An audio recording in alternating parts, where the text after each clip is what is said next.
जय श्री राम। मानस चर्चा में आप सभी का स्वागत है। आज चर्चा का विषय है ब्रह्मा शंभो फणीन्द्र शैव्यमनीशम्। इस विषय पर चर्चा करने से पहले हम रामचरितमानस पंचम सोपान सुंदरकांड के इस प्रथम श्लोक को देखते हैं, जहां गोस्वामी जी ने ब्रह्मा शंभु फणीन्द्र का वर्णन किया है।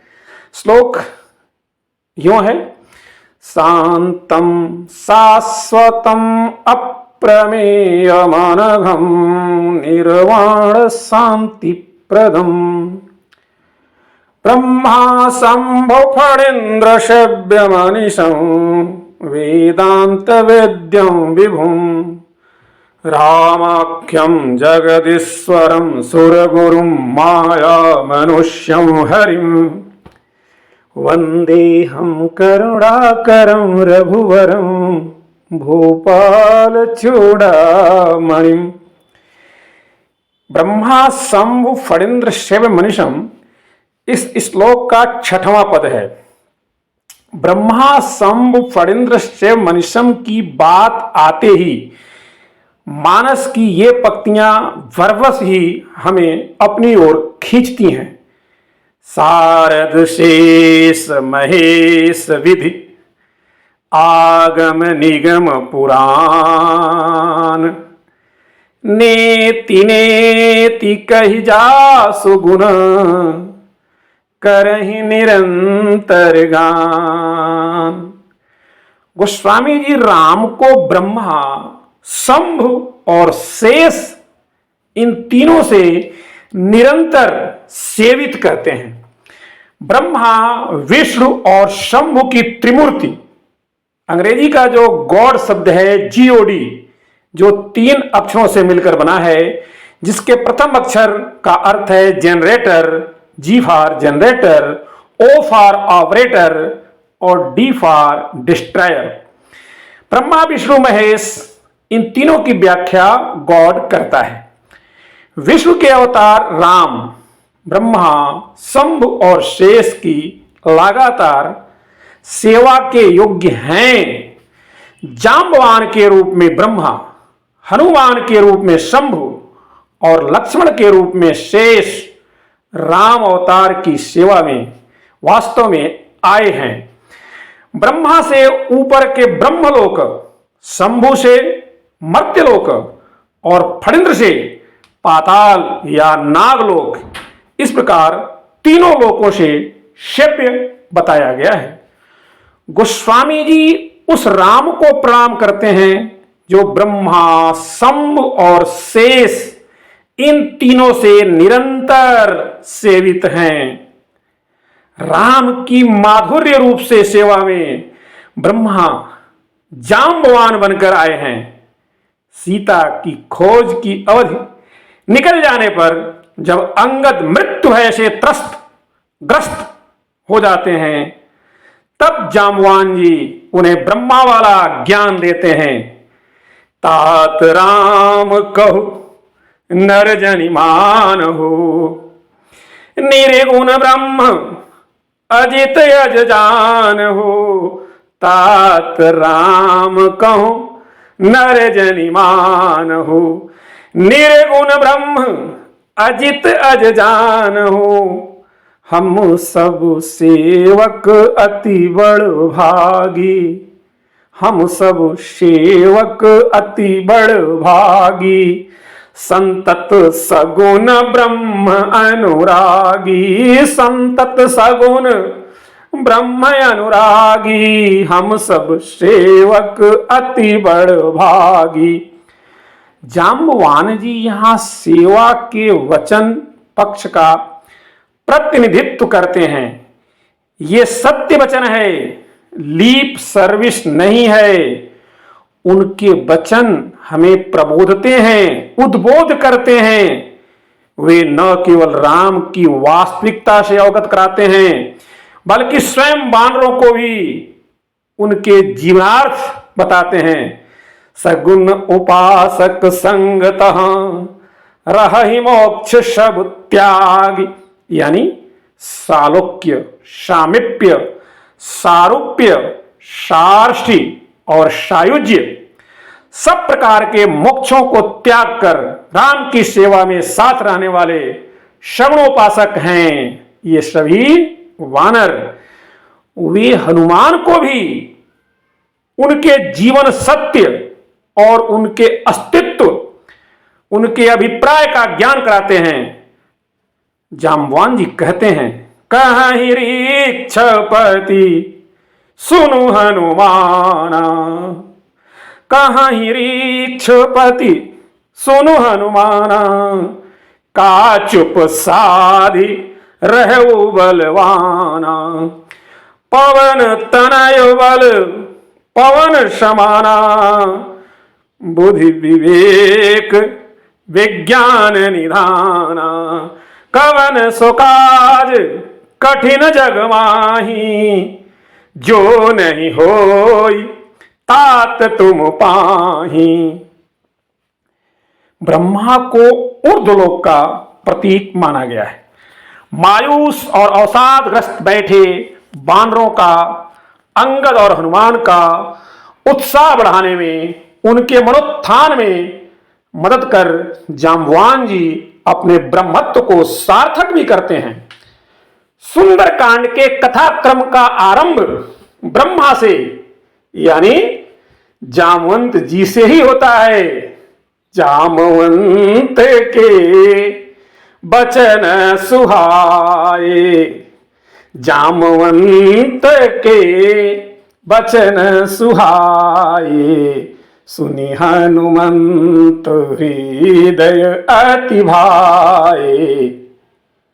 लंका कांड में भी शुरू में ही सुनो भानुकुल केतु, जामवंत कर जोरी कह, नाथ नाम तव सेतु, नर चढ़ी भव सागर तरही, नाथ नाम तव सेतु, नर चढ़ी भव सागर तरही। यह कहकर सेतु बंधन के रूपक की पूरी व्याख्या कर देते हैं। वे ही नल, नील और वानरों के समूह को निर्देशित करते हैं। रावण को राम का रहस्य तो क्या, जामवंत जी का रहस्य भी समझ में नहीं आता। तभी तो वह अंगद से कहता है, जामवंत मंत्री अति बूढ़ा, सो की होई अब समरारूढ़ा। लेकिन वही जामवंत जी युद्ध में महाप्रतापी मेघनाद की क्या हालत करते हैं। ऐसे कही तरल त्रिशूल चलायो, जामवंत कर गही सोई धायो, मारी सी मेघनाद कै छाती, परा भूमि घुर्मित सुरघाती, पुनिरिसान गई चरण फिरायो, मही पछारी निज बल दिखरायो, बर प्रसाद सो मरई न मारा, तब गही पद लंका पर डारा। जामवंत जी की बूढ़ी हड्डियों में इतना बल था कि रावण के युवा पुत्र की यह हालत कर देते हैं। राम का वृद्ध सेवक रावण के युवा युवराज से अधिक शक्तिशाली है। यह शक्ति सेवा का फल है। जामवंत जी राम की सत्य वचन से सेवा करते हैं। वे वक्तृता के बोलने में बहुत ही धनी हैं, लेकिन कोरी वक्तृता में नहीं। जामवंत जी रीछ हैं और ब्रह्मा सृजन करने वाले। अंग्रेजी का एक शब्द है बियर, इसकी व्याख्या करता है। बियर का अर्थ रीछ तो होता ही है, बियर का अर्थ बच्चों को संसार में लाने वाला भी होता है।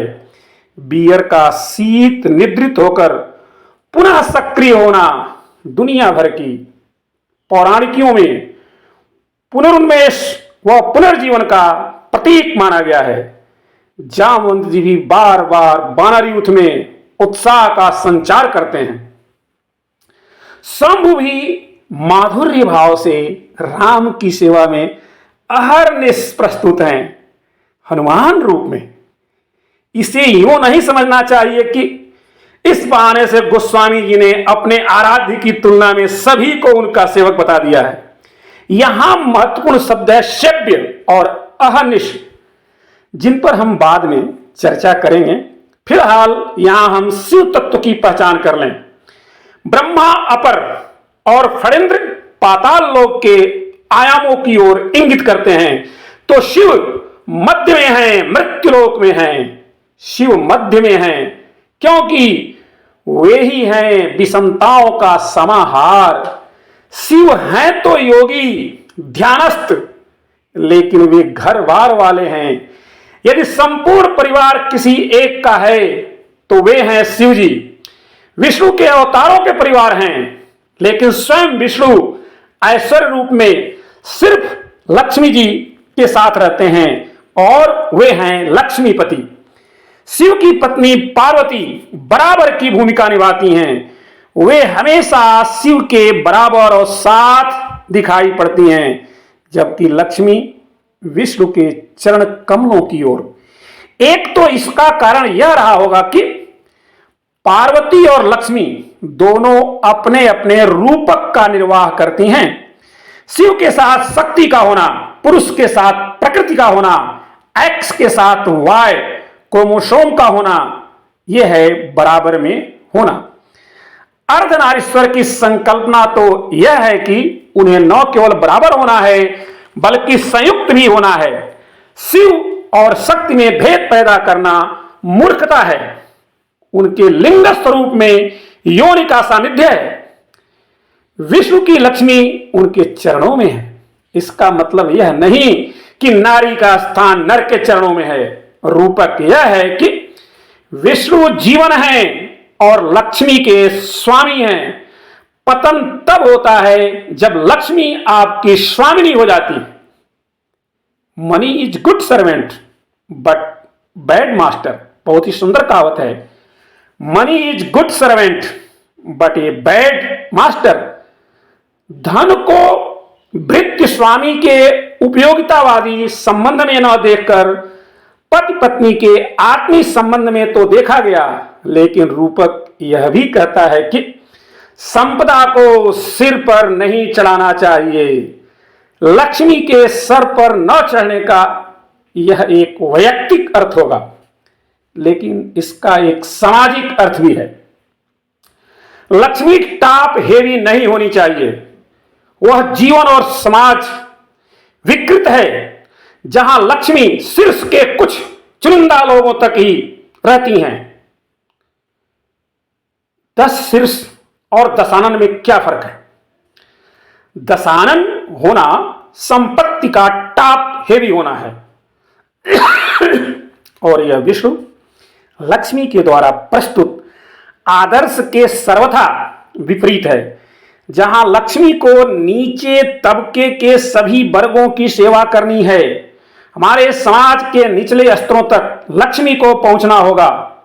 रावण और राम इसीलिए दो सर्वथा, रावण और राम इसीलिए दो सर्वथा, मैं कहूं हमेशा हमेशा के लिए भिन्न आदर्श हैं। शिव के भभूत गज चर्म नंगे बदन फक्कड़ जीवन की तुलना में विष्णु का पूरा परिवेश वैभवशाली है, लेकिन वैभव निचले स्तरों तक पहुंचता है तो विष्णु तत्व है। यदि टॉप हेवी रह जाता है तो रावणत्व है। विष्णु का लक्ष्मी को सिर के पास रखकर ट्रिकल डाउन थ्योरी चलाने का कोई इरादा नहीं है।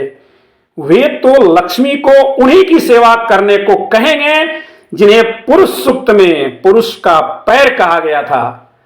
सभी को पवित्र करने वाली गंगा विष्णु के इसी पद से निकली हैं। सुंदरकांड में विभीषण जी जब रावण की लात खाते हैं, जब रावण विभीषण जी को लात मारता है तो उसे राम के ये ही पैर अपनी शरण देते हैं। वह उन पदों के महात्म्य का बखान करता है। अलंकार प्रियो विष्णु अभिषेक प्रिय शिव। यहां विष्णु के वैभव और शिव की विभूति का सुंदर चित्रण है। बहरहाल शिव योगी होते हुए भी एक अच्छा खासा पारिवारिक जीवन व्यतीत करते हैं, और उसका अर्थ यह भी है कि यदि पत्नी हमारी शक्ति है तो परिवार भवसागर की बाधा नहीं हो सकता। शिव में मुझे बहुत से धर्म झांकते हुए लगते हैं। उनके चांद में इस्लामत्व है, उनके त्रिशूल में शूल को सीधा कर दें तो क्रॉस बन जाता है, उनकी जटाओं में सिखत्व है, उनकी ध्यान अवस्थित मुद्रा में जैनत्व है, उनकी अभय और बर मुद्रा में बुद्धत्व है। विषमताओं के समाहार में यह भी है कि वो तो गौर वर्ण के हैं, लेकिन उनकी नीलवर्णी मूर्तियां ही अधिक दिख पड़ती हैं।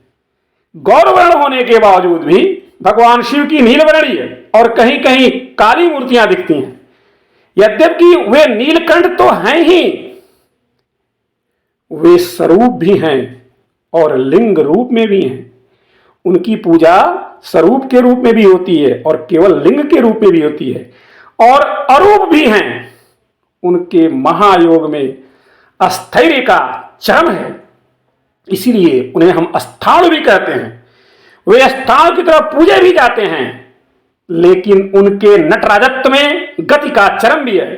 कहते हैं उनसे 108 नृत्य निःसृत हुए।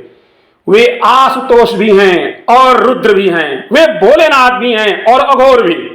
शिव के डमरू को नाद ब्रह्म का रूपक माना जाता है। ओम का उद्गम देव भाषा का भी, भाषा मात्र का भी उद्गम उनका डमरू ही माना जाता है। कैसे अंत का यह अधिदेव शुरुआतें करता है। वह नृत्य की सुंदर शुरुआत भगवान शंकर करते हैं, शब्द की शुरुआत भगवान शंकर करते हैं। आश्चर्य नहीं कि गोस्वामी तुलसीदास जी ने अपने रचना के आरंभ में ही उन्हें याद किया। इसी डमरू से स्ट्रिंग थ्योरी या यम थ्योरी के वाइब्रेशंस हुए हैं। इसी नृत्य में अणु में वह कृत्य है, इतना ही जितना सितारों में है। समुद्र की तरंगों में वह नर्तन है, मस्तिष्क के दोलन में वह है, ज्वालामुखी स्फोट के कंप में वह है, और तूफानों में भी वह है। बिजली की कड़क में वह है, इंद्रियों व प्राण की आवाज में भी, नदियों के बहने से लेकर पर्वतों के ढहने में भी, परीक्षा के पहले हृदय की बढ़ गई धड़कन में भी, प्रलय के वक्त तत्वों के मिश्रण में भी वही हैं। शिव के त्रिशूल के 3 निशानों पर कौन है, यह भी हमें जानना चाहिए। भगवान शिव के त्रिशूल के जो 3 निशान हैं, उनमें आती हैं 3 अपवित्रताएं। अनव, जिसे हम अहं कहेंगे, कर्म फल प्रत्याशा वाला, और माया भ्रम, या हम कहें 3 ऐसराएं, भूमि, स्त्री और स्वर्ण, या 3 वासनाएं, लोक वासना, देह वासना और शास्त्र वासना, या 3 पुर जिन्हें हम इच्छा, क्रिया और ज्ञान कहते हैं, या अस्थूल, सूक्ष्म और कारण शरीर, या ईड, ईगो या सुपर ईगो, या संचित, आगामी और प्रारब्ध जनित कर्म। शिव के माथे का यह त्रिपुंड क्या है?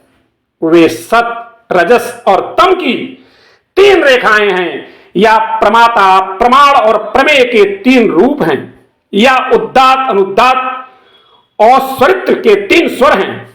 महाभारत के कर्ण पर्व में त्रिपुरारि के त्रिपुर स्वर्ग में स्वर्ण के, वायु में चांदी के, और पृथ्वी पर लोहे के बने बताए गए। आप ध्यान देंगे, जो महाभारत हमारा महाकाव्य है, उसमें एक कर्म पर्व आता है जिसमें एक त्रिपुर आता है, और त्रिपुर को नाश करने पर भगवान शंकर का नाम त्रिपुरारि पड़ा है। वहां त्रिपुर में जो स्वर्ण का पुर है वह स्वर्ग में, वायु अर्थात आसमान में चांदी का पुर, पृथ्वी धरती पर लोहे का पुर बताया गया। ये तीनों पुर 3 जगह बताए गए। सब कुछ सही होने के बावजूद भी अपमानित और अनादृत, शोषित और पीड़ित दलितों के बीच में ही रहते हैं शिव। अब आती है बात जब हनुमान जी की, तो हनुमान जी के रूप में शिव उन्हीं जनजातियों के बीच माधुर्य भाव से आते हैं। हनुमान जी वेद विशारद हैं। अब हम बात करते हैं फणिंद्र की। राम फणिंद्र के द्वारा भी सेवित हैं। फणिंद्र के रूप में अवतार लिए हैं लक्ष्मण भैया, जो ऐश्वर्य रूप में भगवान विष्णु की निरंतर सेवा शेषनाग जी के रूप में करते रहते हैं। लेकिन माधुर्य स्वरूप में जब रामावतार हो रहा है, तो रामावतार के वक्त उनकी सेवा का अवसर भी लक्ष्मण जी नहीं छोड़ना चाहते हैं और लक्ष्मण बनकर मैदान में उतर आते हैं। लंका कांड में रावण ब्रह्मदत्त प्रचंड शक्ति चलाता है, तो लक्ष्मण जी की ठीक छाती में लगता है। अनंत उर लागी सही। हनुमान जी लक्ष्मण जी को उठाकर राम के पास ले आते हैं। तब राम लक्ष्मण जी को उनके स्वरूप की, लक्ष्मण जी के असली रूप की, लक्ष्मण जी को याद दिलाते हैं और कहते हैं, कर रघुवीर समुझ जी भ्राता, तुम कृतांत भक्षक सुरत्राता। हे भाई, हृदय में समझो तुम काल के भी भक्षक और देवताओं के रक्षक हो। इतना कहते ही सुनत बचन उठी बैठ कृपाला कहा गया। अपने स्वरूप में लक्ष्मण जी शेषनाग के अवतार हैं और हमेशा अपनी आंतरिक शक्ति पर उनको भरोसा रहा है। सुंदरकांड में देव या भाग्य को एक बाहरी शक्ति मानकर लक्ष्मण जी कहते हैं, नाथ दैव कर कवन भरोसा, सोसिय सिंधु करिय मन रोसा। मन की इस शक्ति पर विश्वास उन्हें इसीलिए है क्योंकि उनकी कुंडलिनी जागृत है। वे शेषनाग साइको फिजिकल एनर्जी का रूपक है। वे एक पोटेंशियल ऊर्जा हैं। उन्हें राम से, विष्णु से, जीवन से अलग नहीं माना जा सकता। कुंडलिनी ऊर्जा हमारी चेतना की तरह है।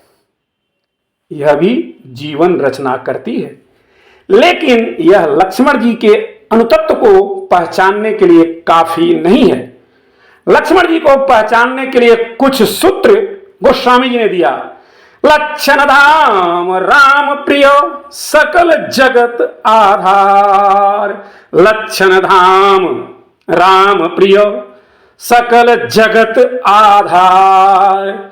लक्ष्मण जी शेष की तरह फुफकार भी करते हैं। माखें लखन कुटिल भई भौहें, रदपट फरकत नयन रिसों है। वह फुफकार उनका स्वभाव है।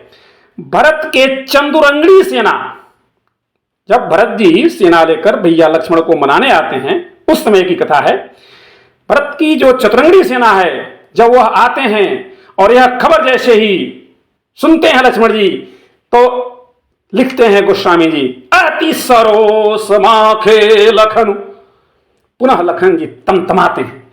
जनक की सभा में आप जानते ही हैं भगवान राम से लक्ष्मण जी क्या कहते हैं, जो तुम्हारी अनुशासन पावों, जो तुम्हारी अनुशासन पावों, कंदुक इव ब्रह्मांड उठावों। यहां लक्ष्मण जी शेषावतार होने से यह सब बातें स्वभाव से बोल रहे हैं, अभिमान में नहीं बोल रहे हैं। काहू सुभावन कछु अभिमानू, उनके क्रोध से डगमगाने महे दिग्गज डोले। उनकी कॉस्मिक स्वरूप का एक वर्णन है। इसीलिए धनुष भंग के समय चरण चापी ब्रह्मांड की बात कही गई। वे शेष हैं तो कड़वा सत्य बोलते हैं। परशुराम जी को एक कटुवादी लगते हैं। परशुराम जी उन्हें जाने बिना ही विष रस भरा कनक घट जैसे कहते हैं, और वास्तव में बिल्कुल सत्य कहते हैं परशुराम जी, विष रस भरा कनक घट जैसे। लक्ष्मण जी इसी बात पर हंसते हैं। और क्यों हंसते हैं? क्योंकि परशुराम जी अनजाने में ही बिल्कुल सत्य कह दिए। सुन लक्ष्मण बियसे बहुरी। लक्ष्मण जी हंसते क्यों? क्योंकि परशुराम जी उनके वास्तविक स्वरूप को जाने के बिना जाने निंदा में ही एकदम सहज सत्य बात कह गए। शेष विष रस भरे तो होंगे ही, लेकिन वह विष है। यह शेषनाग जी का लक्ष्मण के स्वरूप में जो विष है वह यह विष है जो अहितकारी नहीं हो सकता। यह शेष विष्णु के आश्रय हैं, शिव जी के वक्षस्थल पर यस्यो रसि व्यालराट रहने वाले शेष हैं। इससे गोस्वामी जी एक बार फिर शैव और वैष्णव एकता के संकेत देते हैं। जब राम वनगमन के लिए तैयार होते हैं तो लक्ष्मण जी कहते हैं, मोरे सबई एक तुम स्वामी, दीन बंधो और अंतर्जामी। वे यह बात सिर्फ माधुर्य के लिए नहीं कह रहे हैं, बल्कि ऐश्वर्य रूप की ओर इशारा करने के लिए भी बोल रहे होंगे। लक्ष्मण जी निषाद के साथ जब बातें करते हैं तो उनके इस शेष वाले रूप का अर्थ और भी समझ में आ जाता है। लक्ष्मण जी कहते हैं, सपने होई भिखार निपु रंकुनाक पति होई, जागे लावुन हानि कछु तिमि प्रपंच जिय जोई। यहां शेषनाग के मधुर रूप को लक्ष्मण जी निषाद राज से बताते हैं। जानिय तब ही जीव जग जागा, जानिय तब ही जीव जग जागा, जब सब विषय विलास विरागा। विष्णु जी के साथ सदा रहने वाले हैं शेष जी। उनके प्रपंच तंत्र या माया को भी सबसे अधिक जानते समझते हैं शेष जी। इस वैराग्य के साथ ही शेषनाग में लोक हितकारी फुफकार कम नहीं है। सुग्रीव के मद में डूबने की बात हो या रावण को आवा काल तुम्हार की चेतावनी हो, लक्ष्मण जी हर जगह अपनी इस फुफकार को दिखाते हैं। नाग की क्षिप्रता, स्विफ्टनेस, सूर्पनखा के नाक कान काटने वाले प्रसंग में दिखती है। गोस्वामी जी लिखते हैं, लक्ष्मण अति लाघव सो नाक कान बिनु किन्ही, लक्ष्मण अति लाघव सो नाक कान बिनु किन्ही। लक्ष्मण लैक्स मैन नहीं है, वे फुर्तीले हैं। द्रुत और तत्पर एक पर्याय अनंत रह ही गया। उनका रहस्य न मेघनाथ को समझ में आता है न रावण को। दोनों शक्ति लगने के बाद उनके मूर्छित शरीर को उठाने का प्रयत्न करते हैं और दोनों ही से वे नहीं उठते। किंतु हनुमान जी दोनों बार उनके सामने से उन्हें सहज ही उठा कर ले जाते हैं। और इस जगदाधार पर मेघनाद व रावण का विस्मय देखने योग्य है। ब्रह्मा, शंभु और फणींद्र किसी सर्विस सेक्टर में नहीं लगे हुए हैं। राम से उनके रिश्ते मुवक्किल के नहीं हैं। यह तो ऐसी सेवा है जिसमें न कोई प्रत्याशा है न कोई शर्त है। इनके रिश्ते तो हजारों अदृश्य तारों से बंधे हुए हैं। यह सेवा नित्य प्रति की है। यह कोई स्पेयर टाइम में की जाने वाली सेवा नहीं है। यह तो अहरनिश सेवा है।